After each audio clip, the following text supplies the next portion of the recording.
welcome to Concert Pipeline. I'm Steve Jones. Today on the program, we have an artist named Dylan Rockoff. This was an interview I did probably a little over a month ago at this point, but we were holding on waiting for his performance that went along with the interview, which is a really cool video. I definitely recommend checking it out. You can check it out on Concert Pipeline's Facebook page, which we have added it separately, but also we're going to bring it in as before the interview. You can listen to it in audio format, or of course on the YouTube page as well. You can see the actual video for his song Magic. So we'll get into that in just a little bit. What's new in my world, really?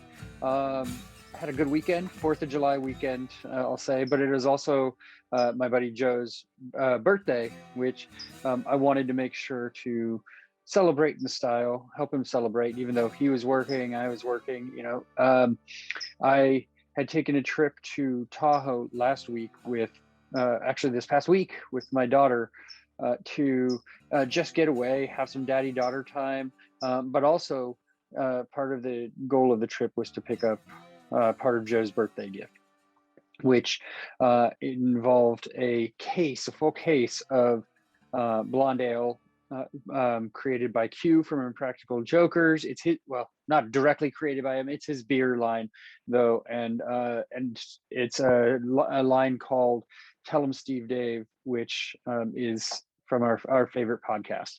So I know there was a lot to unpack there, but anyway, I had a case of beer delivered to my friend who lives in Nevada, and went with my daughter to pick that up for Joe for his birthday, which he really appreciated. It was unable to get delivered to California because of their licensing agreements. So my buddy in Nevada had held on to it for a month or so until we could pick it up. And Joe was really into the gift, said it was one of the best gifts he's gotten in a while, really appreciated it. And I think a lot of it was drank this past weekend, not just by us, but by his friends and family as well, who were in town for birthday celebrations and also for 4th of July barbecue, which we had at his house. So it was put to good use. Joe brews his own beer, which you would think, okay, well, you're going to give the guy who brews his own beer a case of beer, but it was actually really well timed because Joe's beer that he brews, he was actually in kind of a lapse period where he's in the middle of creating his next batch, but it's just not ready yet. So having a lot of beer on hand was beneficial, and so really had a good weekend. Hung out with Joe a lot and got the kids together. I'm really proud of how my son is doing with being friends with Joe's son. I mean, it's convenient because we're such good friends that they are really good friends as well, although I'm not pushing anything on them in that regard, but it's working out really well. They have common interests, and they were able to play video games together for hours the other night, which was really cool because both of them love playing Mario and Zelda and that sort of thing, but they've never really had the chance to do it together. So them getting to actually play games together was a treat for them, and I got to hang out with Joe for a bit. And then 4th of July happened, right?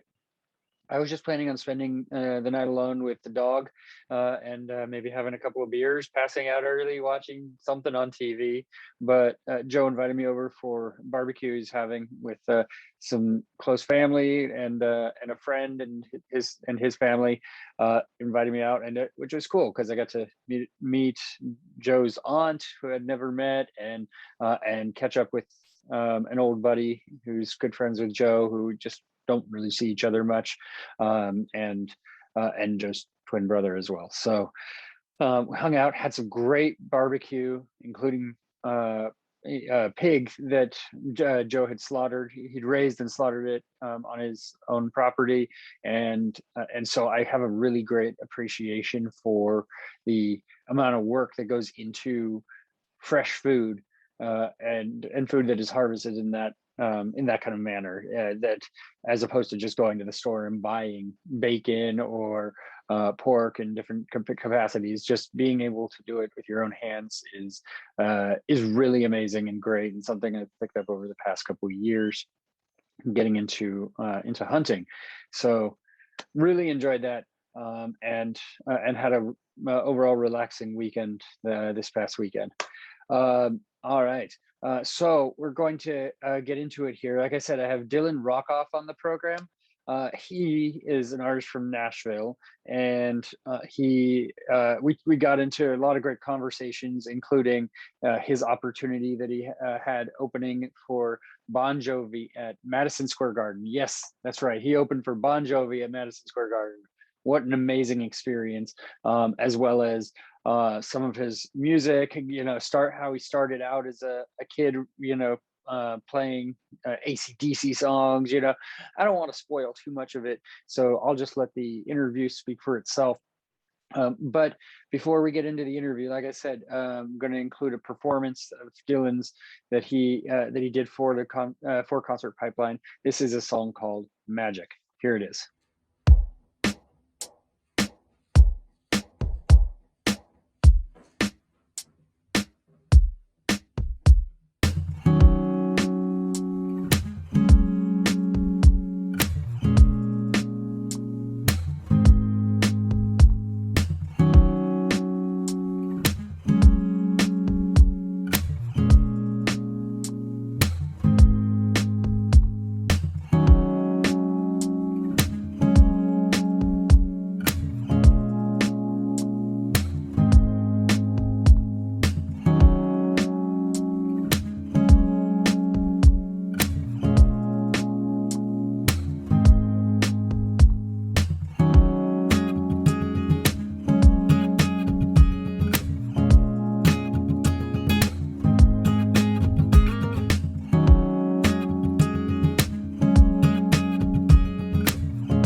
Something about you supernatural. I get goosebumps every time you call. Got me running through my fantasies. 40 West, I'm doing 93. Tell me where the sparks come from. Don't know, did we both bring some? Doing something that I can't explain. Lately, no, I'm not the same. You're just like magic. Not sure what it is, but baby, you have it. Life's better ever since you happened. You're just like magic. Voodoo made me move however you want to. Make the night last till the sun shine through. You're just like magic.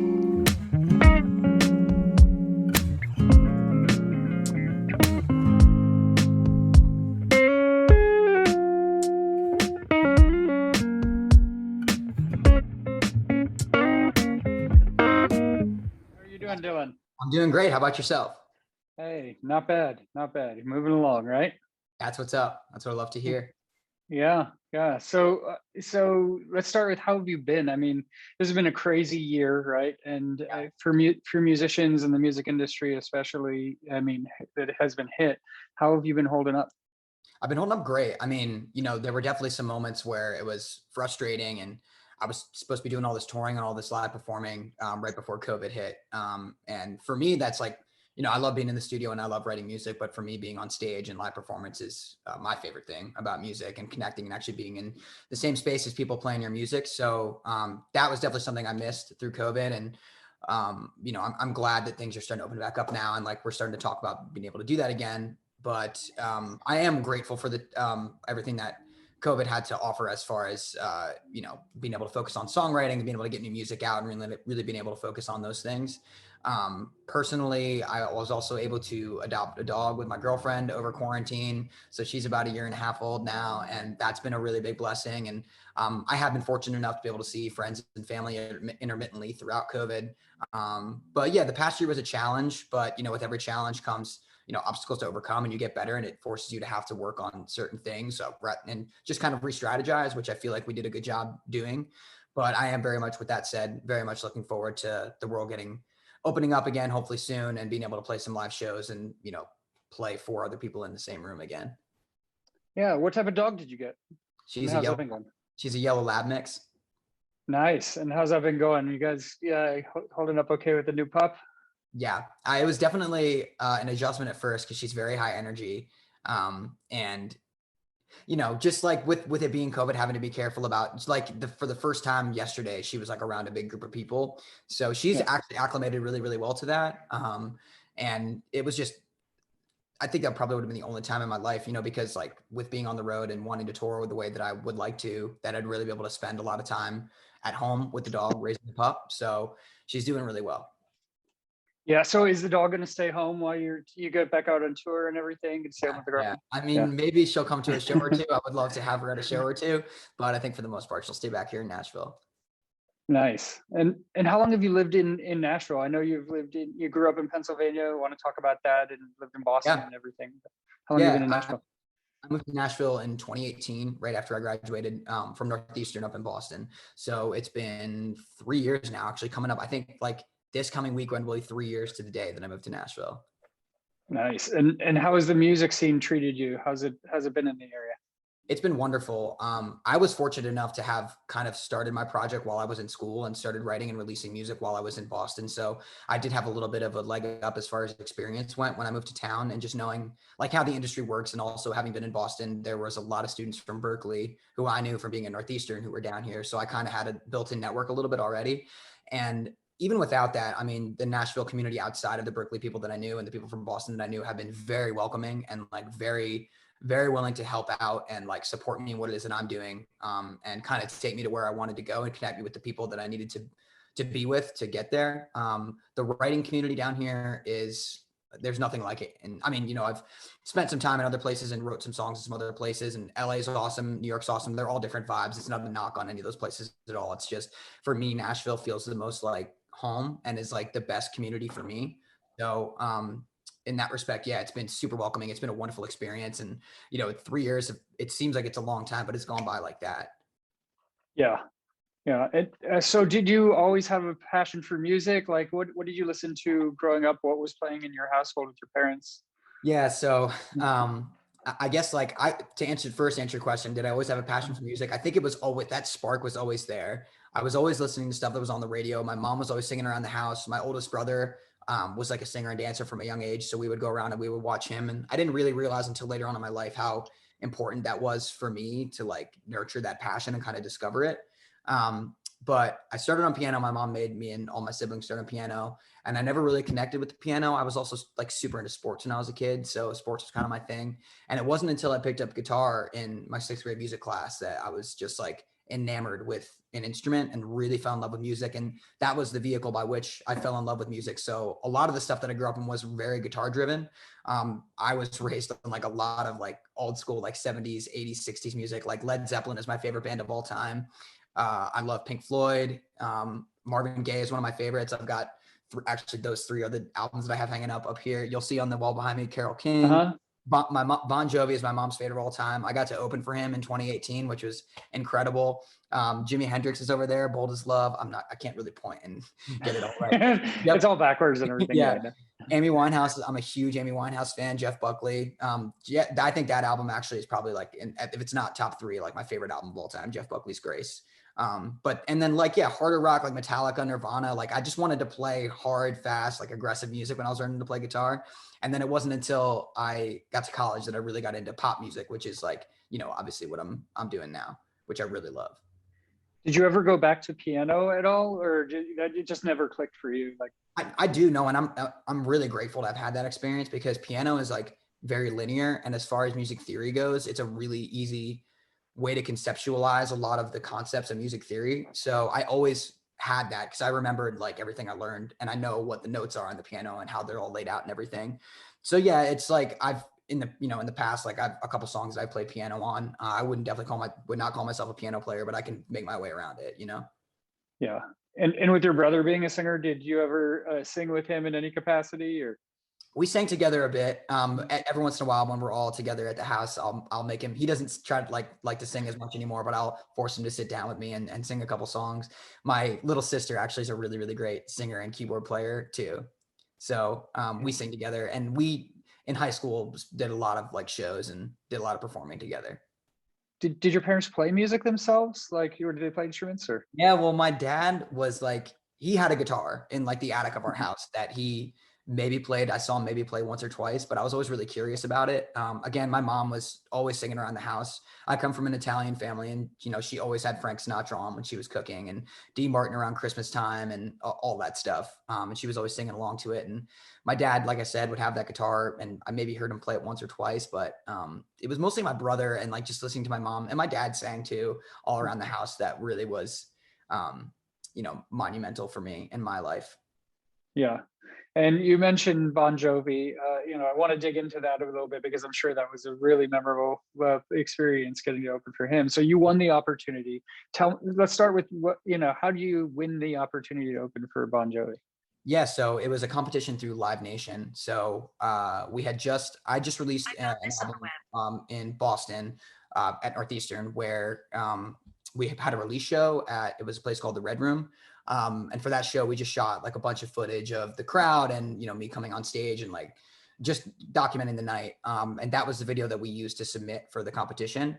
Cause like I said, I felt like, the live performance and the energy at my shows is the thing that's the best about my project. So I think it was probably like a month or 2 months of voting and like being up against everybody else who had submitted for the contest. And I think it was the top 10 people who had the most likes and shares and all that stuff on Facebook would end up being actually reviewed by the Live Nation staff. And so I think we were probably fourth in likes, and they ended up reviewing us and picking me and my band to go and play there. And yeah, I mean, you said it, like, Madison Square Garden, New York City, opening for Bon Jovi. Well, how does it, like, I'm going to spend the rest of my life trying to do that again, which is a blessing.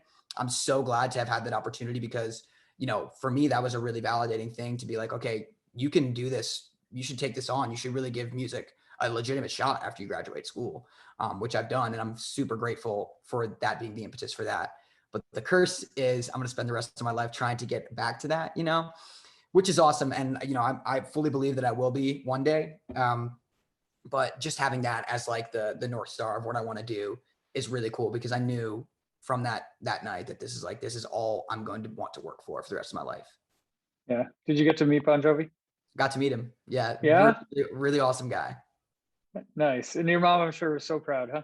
She was really, really proud. Like I said, that's her favorite artist of all time, and she loves Bon Jovi. And yeah, it was a full circle moment for her and for me too, because I grew up listening to him, and I love Bon Jovi's music. That was, again, like, the stuff I grew up listening to as a kid. When you hop on that stage at Madison Square Garden, knowing the history and and everything, and what a iconic venue that is, and expansive. Like, I mean, were there nerves at all, or were you just like, let it go, you're good, just focus on the music? And well, I mean, there were definitely nerves, 100%. When you're playing for that many people and like you have a respect for what it is that you do and the respect for the artist that you're opening for, you want to do as great a job as you can. You want to put your best foot forward. And, there are always things that can go wrong and things that aren't quite, things are out of your control that can go wrong, whether you're fully prepared or not. But I felt like walking in, we were as prepared as we possibly could. We rehearsed our butts off for it. I thought we played a really, really kick butt 20 minutes. You're good. You're good. You can curse. It's fine. Yeah. We played a really kick ass 20 minutes. But yeah, I mean, like, I think it came to a point like half an hour before we were about to go on where we had sound checked and like we had spent a lot of time in the arena that day. And we were all just sitting backstage, and as a band, we were like, let's sit down. We meditated for like 10 minutes. Let's just clear our minds. Let's relax and let's go out there and let's just do it like we were doing it in the rehearsal room. Put on the same performance, bring the same energy, and all we can do is bring our everything. And if they respond, they respond. And if they don't, we gave it our everything. But they did. The crowd was amazing, and people were cheering and singing along to my songs in Madison Square Garden. And how intoxicating! It's so cool. Yeah, for sure. And so you got your start through Uptown Music Collective.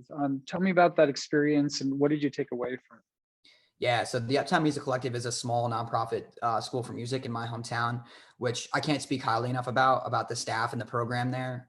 It's kind of sort of modeled as like a mini Berkeley. So it's like an after school program where I took classes in, like I said, I took guitar lessons. I took classes in blues, jazz, and alternative. Like they had workshops in all these different styles of music. So it was definitely built upon having a very diverse, varied taste in music and inspiration.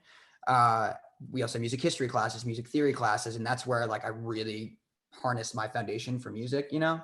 And then every fall and spring we would do like a big theme production. So it was all the kind of stuff that I mentioned. We did a Led Zeppelin show, we did a Pink Floyd show, we did a Motown show, we did a women in rock show. Every fall and spring we would do those, and they would be hosted at the theater in our hometown, which is like a 1,500, 2,000 cap room. So I had experience from a young age performing in bigger venues like that. And it was big in the community too. Like they would be packed for shows. When we did Pink Floyd's The Wall my senior year, we had 1,000 people in the audience at a time per night, which was amazing. And so having had that experience, that live music experience, was invaluable.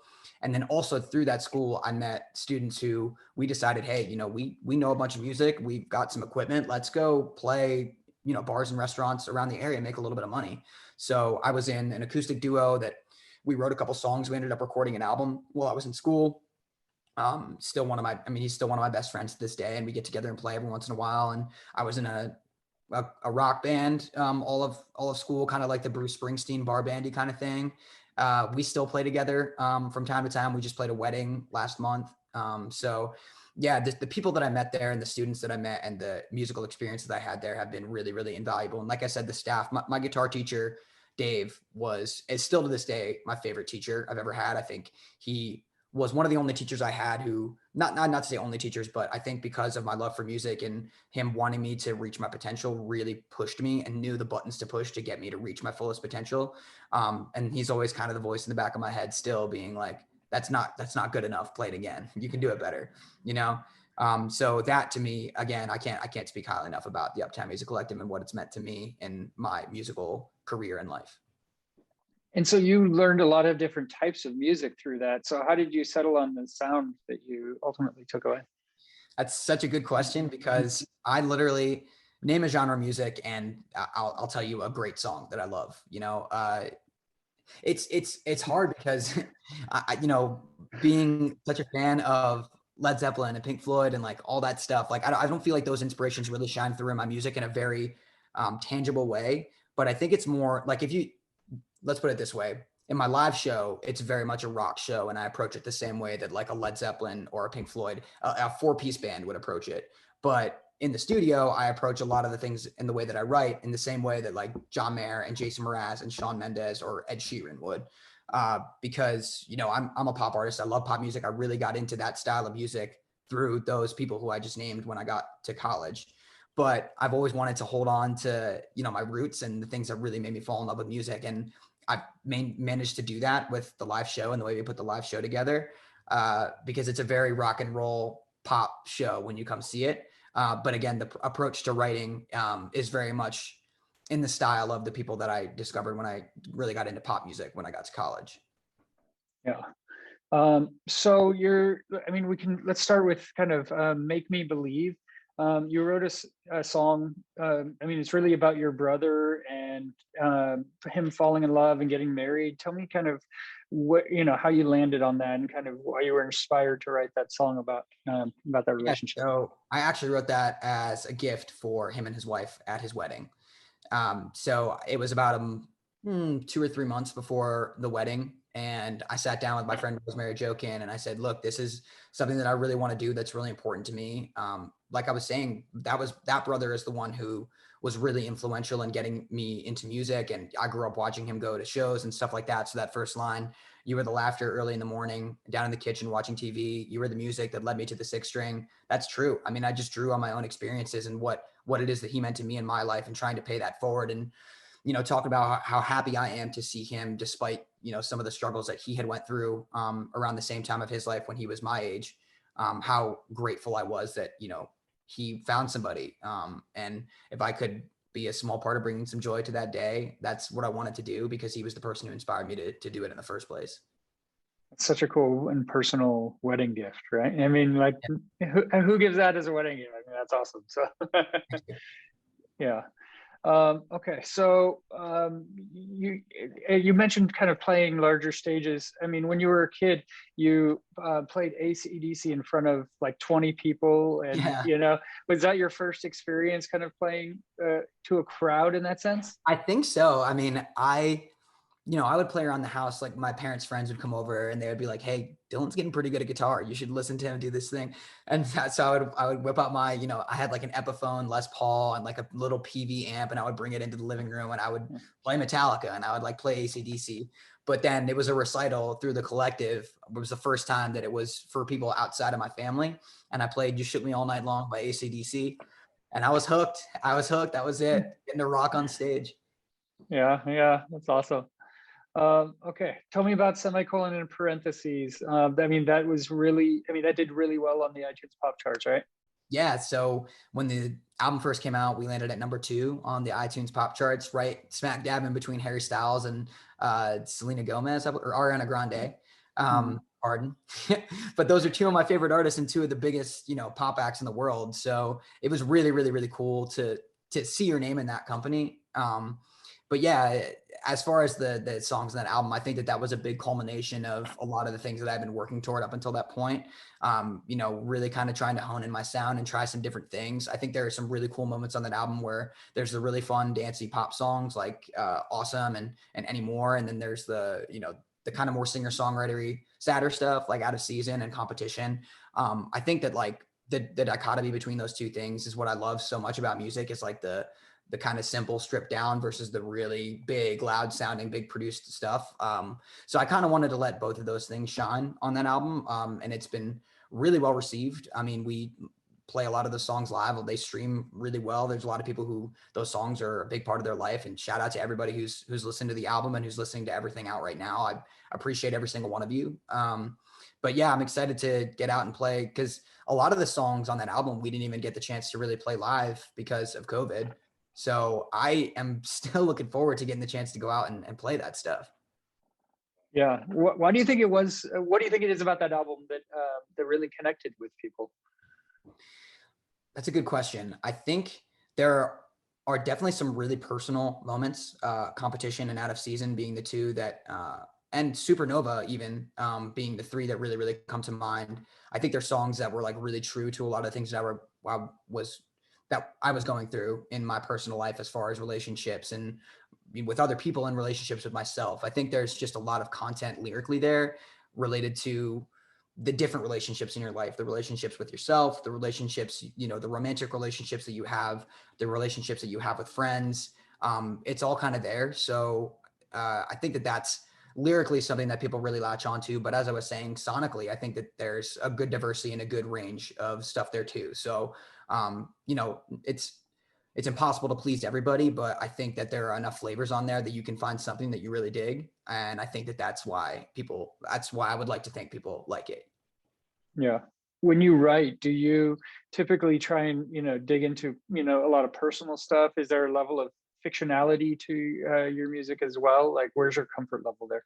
Yeah, I mean, that's a really good question too. I've really want to get out of like, I all the stuff that I've really written and released up to this point has been very personal and very, nonfiction. That's like all stuff that I've really, really been there and been through. I mean, there might be a couple things here and there that aren't like, 100% on the nose, the truth, but they're the truth. That's what I've been through. But I would like to write like fictionally a little bit more, like even if it's just kind of speaking about my experiences through somebody else's frame of reference, as if it's spoken like from an omniscient or like a third person point of view. And then telling other people's stories too. That's not something I feel like I'm particularly well suited for, because I just haven't done it a lot. But I really love the writers who do that and do it really, really well. And I would love to venture into that territory eventually. Yeah. You had a song that was featured on the Today Show.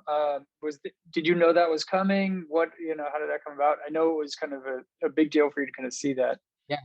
Yeah, we got a heads up. I think it was maybe 12 or 24 hours before they were going to air it. And they just let us know that the producers had heard it and they really liked it and they wanted to use it as part of a segment for the next day's show. So yeah, we made sure that we were, on the TV and watching to make sure that we could capture the moment. So we did know like not that long in advance. It was, like I said, maybe 12 or 24 hours, but what an opportunity. A really, really cool placement at a really, really cool time. Awesome show. I mean, so many people watch it, and the fact that many people got to hear my song, and we got a lot of responses from a lot of the people in my hometown and beyond. And, at school, when I was at school, about having heard it and being so proud and so stoked to have heard it. That's that doesn't get old. That's way cool. Yeah, it's pretty awesome. You did a cover of the song Problems, Step by Romy, right? I'm sorry? You did a cover of the song Problems, right? With Marie Kennedy. Problems is an original song, but yeah, Oh, okay. I thought it was a cover. Okay, I'm sorry. Yeah. There So you go. okay. So tell me about that song and partnering with Marie Kennedy.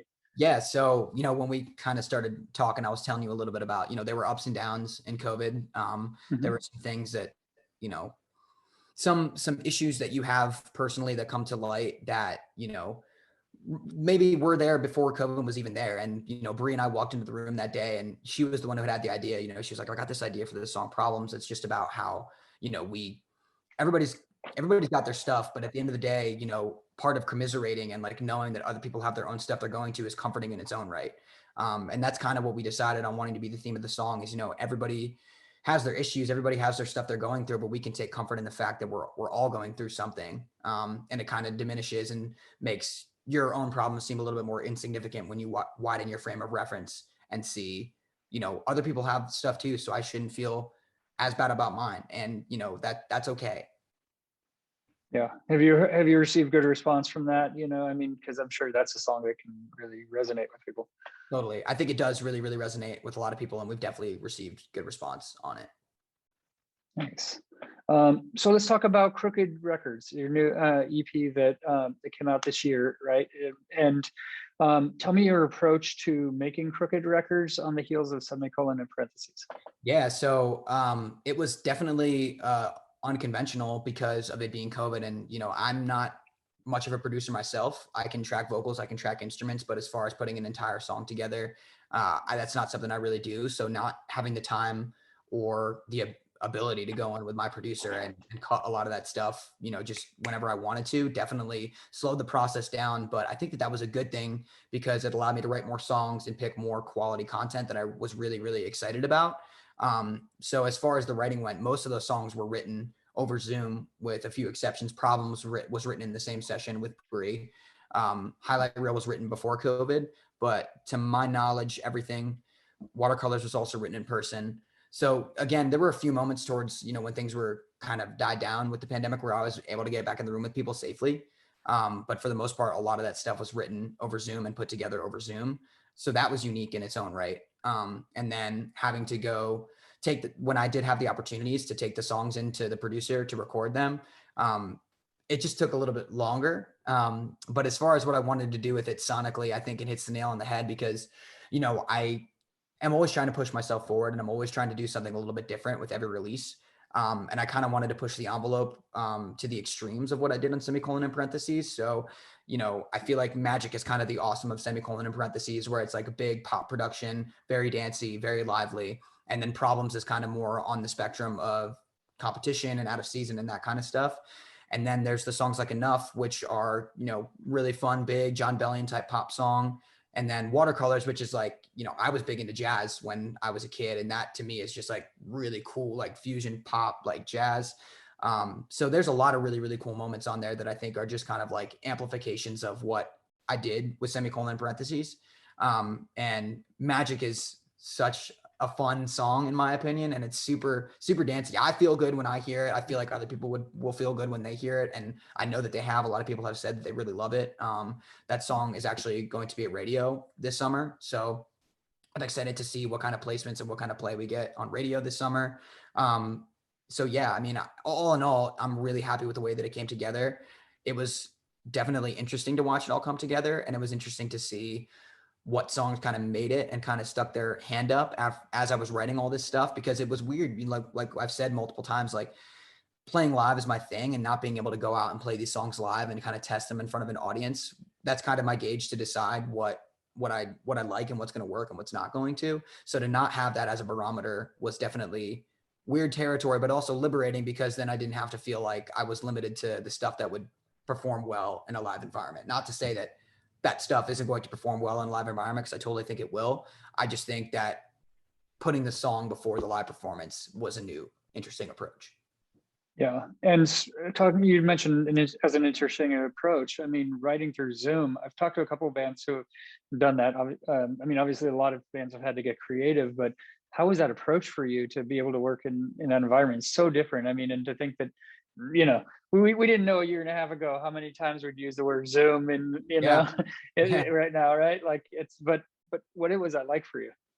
It was definitely an adjustment. I mean, that's the biggest word. And but there were, there's goods and bads, pros and cons about everything. So I think to start off, the big pro was I think it forced you to actively listen more, because you couldn't speak over somebody, you couldn't play over somebody, or else you were going to not hear their idea, or you were not going to hear, some melody that they sang or some lyric that they sang, kind of flippantly, because that happens a lot in sessions, right? Where, you'll be sitting with somebody and they'll be sitting right next to you and you'll be playing, the chords or what have you, and they'll just sing a melody under their breath that they're not super confident about, but you're like, no, that's great. Do that again. I really like that. And, not having that is kind of weird, because that's where a lot of the magic of songwriting comes from, or at least co-writing comes from, with having somebody else in the room who is not totally sure what they're doing and kind of helping put your both heads together to figure it out, like how to take it to the next level, whether it's lyrically or melodically or, harmonically, all that. So I think it's a pro and a con about that, because it forced you to have to listen to those ideas more through, but also a con because the way in which you went about it wasn't as organic, because you had to, be like, wait, what was that thing that you sung like 10 minutes ago? Or what was that thing that you sung 5 minutes ago? So that was weird. And I still think, as much as I took from Zoom sessions, and also the bottom line is it allowed me to write with people I would have never had the opportunity to write with geographically, which is great. I wrote with a lot of people from LA and a lot of people from New York, which is awesome, because, now if you really want to work with somebody, there is a process in place by which you can make that happen. But it's the same thing here. I mean, I've been able to talk to bands all over the world, totally. England, Australia, New Zealand, you name it, right? I mean, whereas, we used to do this just as, interviewing bands at concerts primarily, right? When they came to the Bay Area. But I mean, it's given me this opportunity to talk to so many different bands with different, calibers and different locations. It's really cool. That being said, I do miss concerts a lot, and I can't wait to get back out to them. Me too. Yeah. Did you record this at your Zoom sessions and check them back and be like, okay, take notes and everything, go looking back at? That's actually would have been a great idea, but no, I usually just use voice memos on my phone. So as the song comes together and we start, piecing it all together, I'll hit record and I'll sing the song up to the point that we had it completed, and then cut it off. Or it's, some days I'd walk away with an entire song and we'd have the voice memo of the song that we could all listen to and make notes on and kind of revise. And then even for some of the people who I was writing with who were producing, they would literally send me stems live through the session where, they would record a drum part and a bass part and a guitar part, and they would send that all to me. I'd put it into my DAW, I'd sing a vocal, I'd send it back. They'd add some more stuff, send it back. So that process is really cool. And knowing that that's a possibility opens a lot of doors. It's super exciting to know that you're not limited to who you can work with based on, geographic restrictions. Yeah, for sure. So I know you mentioned you're excited to get back out and play shows. What does that look like for you? I mean, things are starting to open, and I mean, I've seen so many tours announced in the past couple of days. It's just, it's so exciting, right? Yeah. So we're definitely sitting and waiting to hear back on some stuff, some potential shows, but it's in the works. It's going to happen this summer, one way or another. I'm really excited about it. As far as what it looks like, I don't have any dates that I can announce right yet, but as soon as I do, I'll let you know, and I'll let everybody know, because I'm so excited to hit it, and I'm so excited to play with the band again, and I'm so excited to see the people who I haven't gotten to see for the last year and a half, and get to play some new songs for them, get to play some of the old tried and true stuff, and really just put on a kick-ass show. Yeah. So obviously we talked about the Bon Jovi just to kind of show, but just to close out, was that your most memorable, your most exciting show, or was there another one that really was personal and connected with you? Yeah, I mean, that's a hard question, because I mean, I love that show. I mean, it was life-changing, absolutely. But I think that there was also a couple shows that I was on in the last tour that I was on. I played a show at Pianos in the Lower East Side in New York City that was sold out, totally packed to the brim with people. That was super memorable. Really amazing show. I played a show in Philadelphia. I mean, that whole last tour that I was on before COVID hit in September of 2019 was incredible because every show we had a lot of people there. Everybody was singing along. The show was awesome. That whole run of shows was probably my favorite so far because, you know, I've done a lot of growing and my music's changed and transformed a lot into something that I feel like is a little bit more me, at least for me right now, than it was when I opened for Bon Jovi.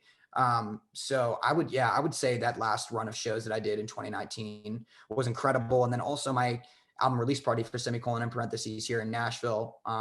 We packed 500, 600 people into the place. And it was just an incredible night, man. Like I love playing for lots of people and I love playing, you know, seeing people react to the songs that they know and don't know, you know, stuff that's surprisingly good, stuff that's like, you know, just kind of reading the performance and reading the audience and trying to figure out how to make the show better the next time we do it.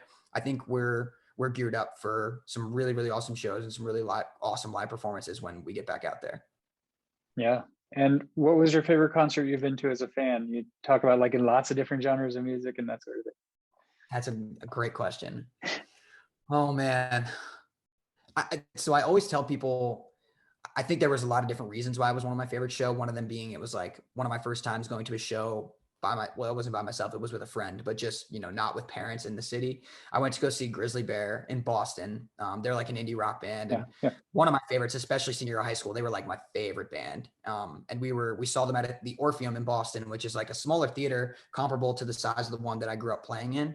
And we were like front row, like we were almost touching the stage. And that album Shields was like pinnacle like musicality for me. So me and my buddy who went to go see it, that was like a really magical experience. That was amazing. And again, like it's, you know, it's a band. It's, you know, four people playing instruments and like doing what they do, just the four of them. And I love that. And they did it super well. Other notable ones, like I've seen Springsteen, incredible performer, unbelievable performer. I mean, I gotta say Bon Jovi the night that we played at Madison Square Garden, incredible. I mean, he's just an unbelievable Performer. And I'd gotten to see him before when I was really young, but you know, not at the age of not getting to open for him. Like that's a whole different, you view it in a whole different light then. One of my favorite acoustic guitar players is Andy Mckee. It's just him and a guitar. And he's incredible to watch. I'm trying to think of some other ones that I really, really love. Since I moved to Nashville, I've seen some amazing shows. I've seen Lake Street Dive at the Ryman. I saw Young the Giant at the Ryman. They're amazing. I saw Anderson .Paak at the Ascend Amphitheater, and I love Anderson .Paak. That show is amazing. I saw Leon Bridges. Now I'm just naming all the concerts. I love them all. I love them all. It's really hard to pick a favorite. But I think, like I said, the one I said at the beginning, Grizzly Bear in Boston at the Orpheum, is probably the most memorable for me. We'll lock that one in. So it's good. Very cool. Well, Dylan, I want to thank you for taking the time to chat and getting to tell your story. It was really awesome to get to talk to you. Absolutely. Thank you for having me. I really, really appreciate it. That was the interview with Dylan Rockoff here on Concert Pipeline. And that takes us to the final segment on the program, which is the music news.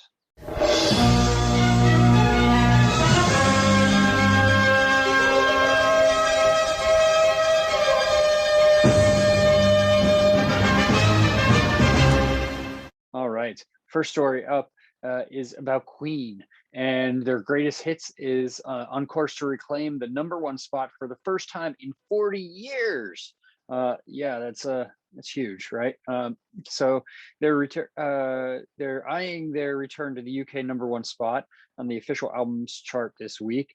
A special 40th anniversary edition of the compilation album is the release for the original 1981 record's current surge to the top, with 86% of the new special edition record sales so far coming from physical formats, which is crazy because you don't think about buying albums in a physical format that much anymore, but Queen fans are doing it in droves, and you got to wonder about how that comes about, right? I mean, how they're so interested in kind of having that physicality. I'll tell you, it's been, I'll buy a physical album once in a while, and I actually did buy a physical album a couple of weeks ago. I pre-ordered the new Bleachers album in a physical copy because you can get it signed by Jack Antonoff, so I just ordered a physical copy. And once in a while, if it's really your favorite band, it's great to have that.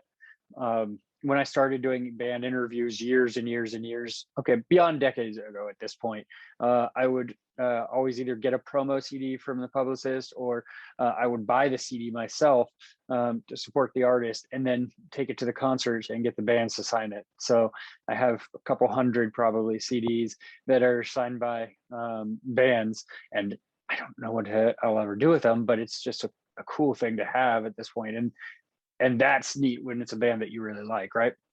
But the official charts noted the re-release includes a collector's edition of the CD with an exclusive split case cover, as well as a limited edition cassette that is available in 5 different colors. A cassette.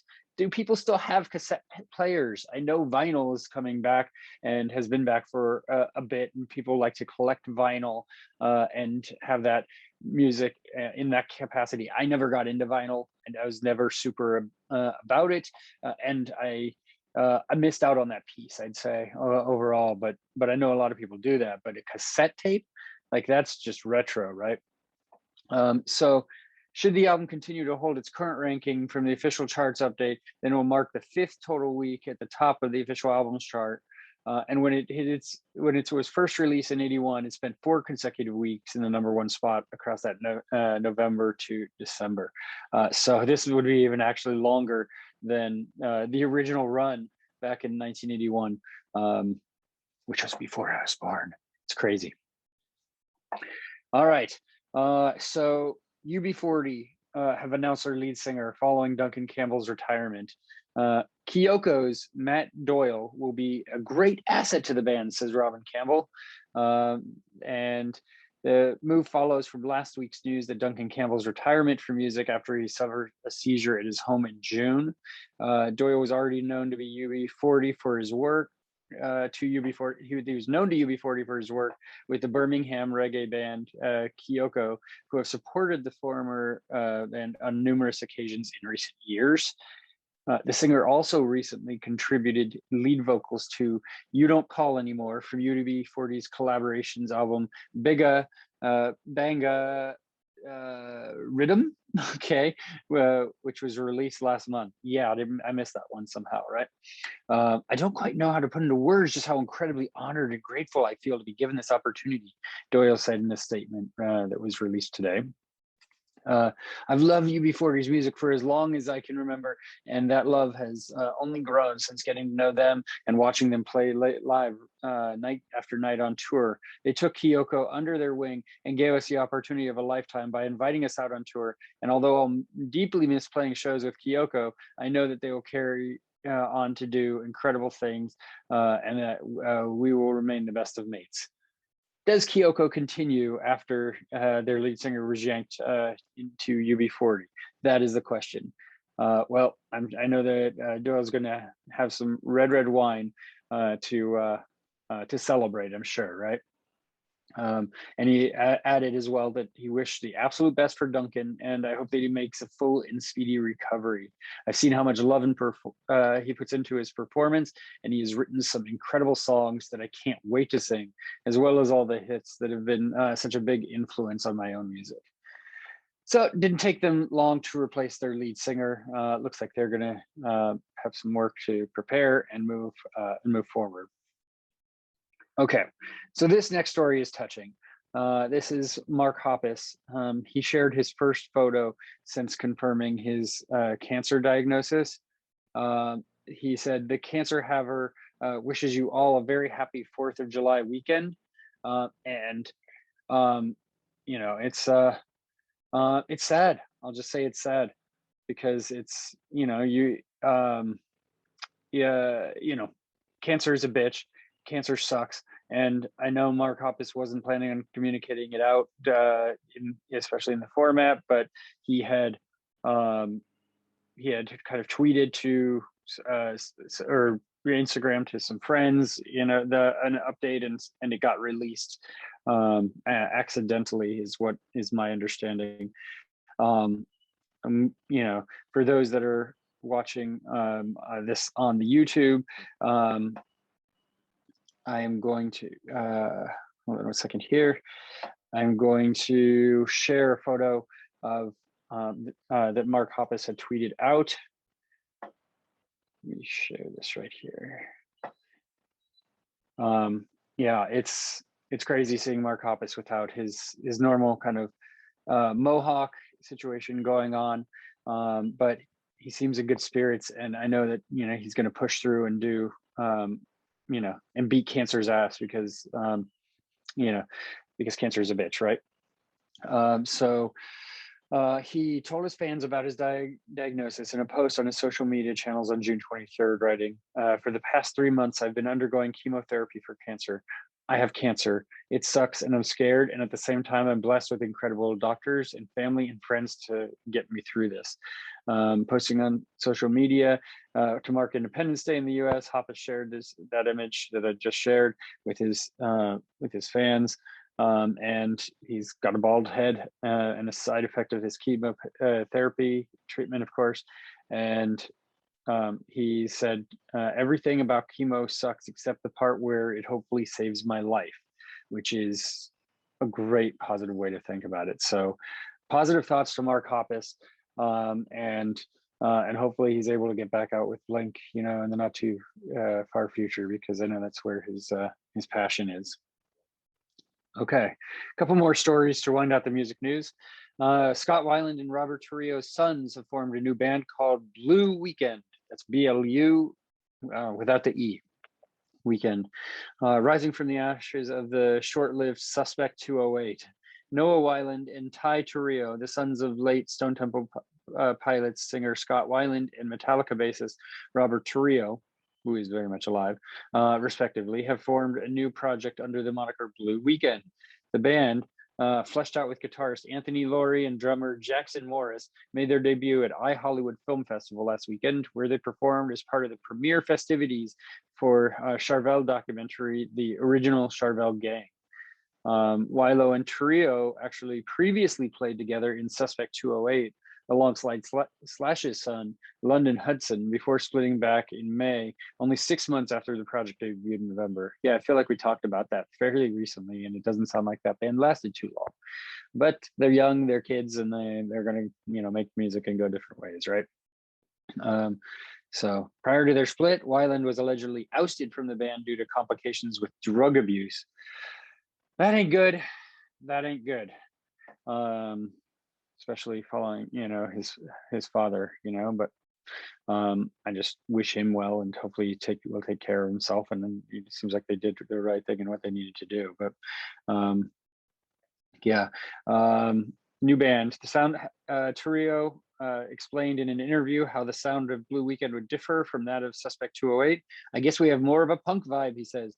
"What we're going to play tonight is going to be more of a punk vibe to it, because we're going to play a song called Shark Attack, playing one of Noah's old songs. So it should be pretty fun." All right, new band out there.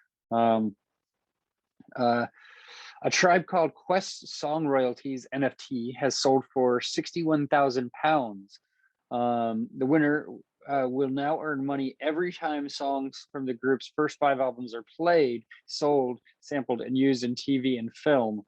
And so the iconic rap group consisting of Q-Tip, Ali Shaheed Muhammad, and the late Fifey Dog announced earlier this week that they had joined forces with the musical royalties marketplace, Royalty Exchange, for their first foray into the world of cryptocurrency.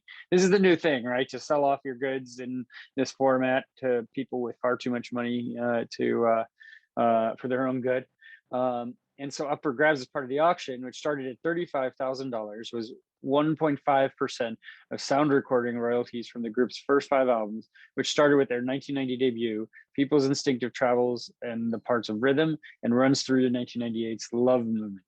A bidder named Stephen F. Okay, don't want that. Won the NTF with a winning bid of 40,000 ETH, which is the equivalent of £61,000. This now means that Stephen F. will earn money every time songs from the group's first 5 songs are streamed, played on the radio, sold physically, sampled, or appear on TV shows. So he's banking on that happening a lot. Good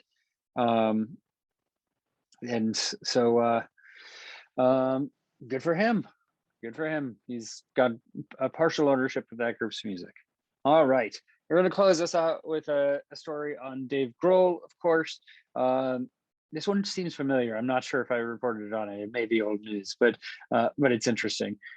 He says that he's the most basic drummer, and he ripped off old disco on Nirvana's Nevermind. So he in a clip taken from his new docuseries From Cradle to Stage, which is a collaboration with his mom, the clip showed an interview-style chat between Dave and Pharrell Williams.